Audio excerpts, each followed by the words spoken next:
नमस्कार साथियों, मेरा नाम है दिनेश और स्वागत है बायोबाइट्स के इस शानदार प्लेटफॉर्म पर। अगर आपने अभी तक कॉलेज के अंदर रिपोर्टिंग नहीं करवाई है और पहले आपको कोई अन्य कॉलेज अलॉट हुई थी जहां आपने पहले ऑलरेडी रिपोर्टिंग करवा दी थी, तो आप अलर्ट हो जाइए और इस वीडियो को एंड तक देखिए।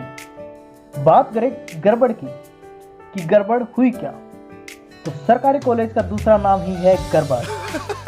खैर छोड़िए, अपन अपने मुद्दे पर आते हैं। अगर आपने पहले जो कॉलेज के अंदर रिपोर्टिंग करवाई थी और अब जो आपको कॉलेज मिली है वो अलग अलग है, तो जाहिर सी बात है कि उस कॉलेज के अंदर आपने bond certificate, anti ragging certificate के अंदर पहले वाली कॉलेज का नाम ही लिखवाया होगा।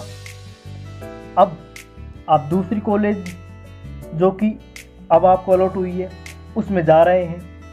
ऐसे में कॉलेज वालों की तरफ से बोला गया होगा कि इस सर्टिफिकेट पर पुरानी कॉलेज के नाम पर व्हाइटनर लगाकर इस नई कॉलेज का नाम लिख दीजिए और वकील से नोटरी करवा लीजिए। अब गड़बड़ यहाँ से शुरू होती है। अगर आप उसी वकील से जिससे पहले आपने ये सारे सर्टिफिकेट बनवाए थे उसी से दोबारा नोटरी करवाते हैं तो वेल एंड गुड है, उसमें आपको कोई दिक्कत नहीं होगी।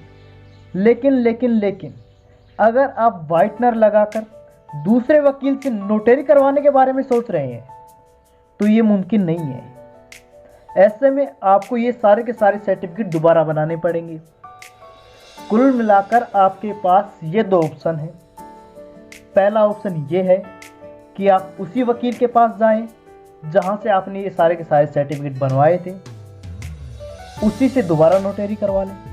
या फिर दूसरा ऑप्शन है कि आपको ये सारे के सारे सर्टिफिकेट दोबारा से बनवाने पड़ेंगे।